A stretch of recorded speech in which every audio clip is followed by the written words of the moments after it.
el profeta Natán reprende a David. Te saluda tu amiga Marisabel Linares desde el Ministerio de Biblia es Vida, segundo libro de Samuel, capítulo 12. El Señor envió a Natán para que le dijera a David: había dos hombres que vivían en una ciudad. Uno era rico y el otro pobre. El rico tenía muchas ovejas y ganado, pero el pobre no tenía nada, excepto una ovejita que había comprado y criado. La ovejita creció en su propia casa, junto con él y sus hijos.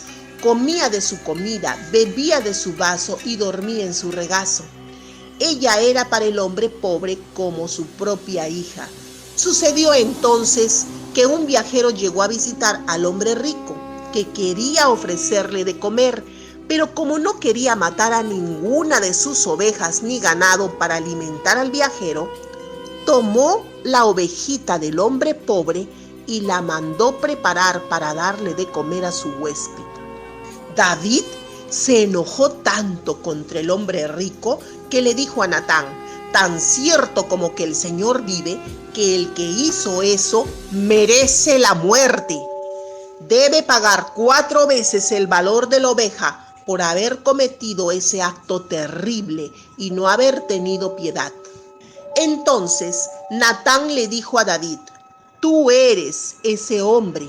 El Señor Dios de Israel dice: te elegí para que fueras el rey de Israel, te libré de Saúl, dejé que tomaras a la hija de tu amo y sus esposas y te di las hijas de Israel y Judá, y si no fuera suficiente, te habría dado aún más.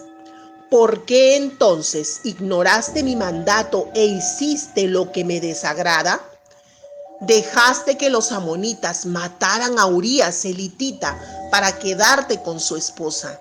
Es como si tú mismo lo hubieras matado en batalla. Por eso tu familia jamás tendrá paz. Al tomar a la esposa de Urías el hitita, me despreciaste. Ahora el Señor dice: traeré desastre contra ti y vendrá de tu misma familia. Tomaré a sus mujeres y se las entregaré a un hombre cercano a ti. Él dormirá con ellas y todo el mundo lo sabrá.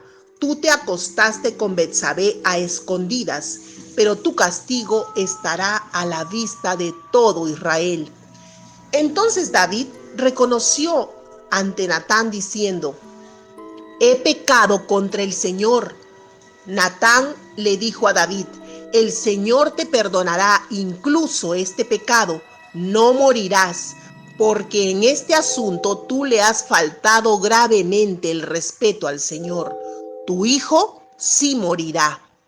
Después de esto, Natán regresó a su casa. El Señor hizo que el niño de David, que había tenido con su esposa de Urías, enfermara de gravedad. David rogó a Dios por el niño y se negaba a comer y beber. Se fue a su casa y por las noches se quedaba allí tirado en el suelo. Los ancianos líderes de la familia de David iban a verlo y trataban de levantarlo, pero él se negaba a levantarse y a comer con ellos. Cuando el niño murió al 7º día, los siervos de David tenían miedo de darle la noticia porque pensaban que se podía hacer algún daño a sí mismo al recibir la noticia, ya que no los había escuchado cuando el niño aún vivía. Pero al ver David que sus siervos murmuraban, comprendió que el niño había muerto. Así que les preguntó a sus siervos: ¿ha muerto el niño? Los siervos contestaron: sí, ya ha muerto. Entonces David se levantó, se bañó, se cambió, luego fue a la casa del Señor para adorar. Después regresó a su casa y les pidió a sus siervos algo de comer. Los siervos le preguntaron: ¿por qué actuaste así? Cuando el niño estaba vivo, usted se negaba a comer y lloraba, pero ahora que murió, se levanta y pide de comer.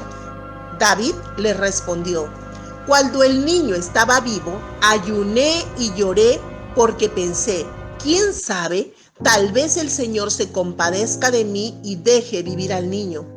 Pero ahora el niño murió. ¿Para qué ayunar? ¿Puedo acaso volverle la vida? Algún día yo iré donde él está, pero él no puede volver a mí. Entonces David fue a consolar a su esposa Betsabé y se acostó con ella. Betsabé quedó embarazada de nuevo y tuvo otro hijo, a quien David llamó Salomón.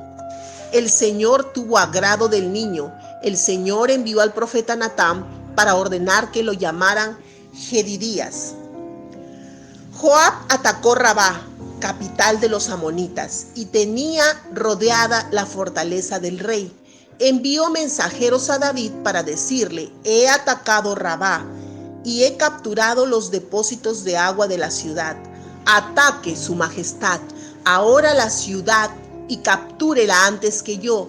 Si yo soy quien la captura, le pondrán mi nombre. Así que David reunió a sus soldados y se dirigió a Rabá para atacarla y capturarla. Él le quitó la corona del dios Micol, la cual era de oro y piedras preciosas y pesaba 33 kilos. Luego se la pusieron a David, quien además se llevó un buen botín de la ciudad. David también expulsó a los habitantes de la ciudad de Rabá y los puso a trabajar con sierras, picos y hachas y los obligó a hacer construcciones de ladrillo. Hizo lo mismo en todas las ciudades amonitas y luego regresó con su ejército a Jerusalén. Segundo libro de Samuel, capítulo 12, del 1 al 31. ¿Podría David dormir tranquilo con el pecado que cometió con Betsabé, con la muerte de su esposo? Vamos al hecho. Dios envió a Natán enviarle su juicio, y Natán le cuenta a David una historia, la historia de la corderita, y al concluir, David termina juzgándose a sí mismo a través de la historia sin saber que se refería a él mismo.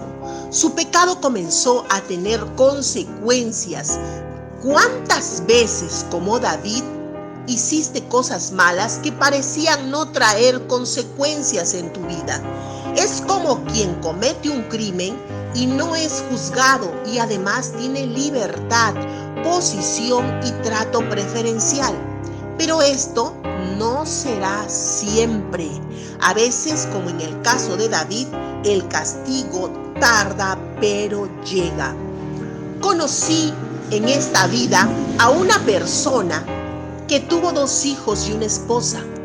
Y después de 25 años llegó la infidelidad.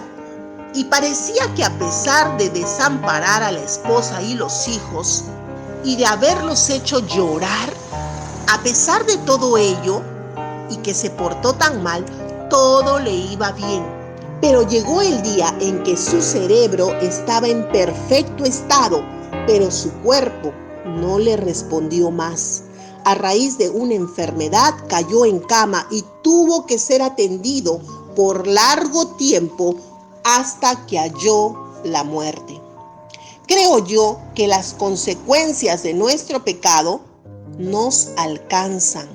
Dios, en su misericordia, le permitió tener una perfecta conciencia para arrepentirse del daño que hizo, y quizás en su mente, atrapada en ese cuerpo que no le respondía, pidió perdón a su Creador, arrepintiéndose de sus grandes pecados.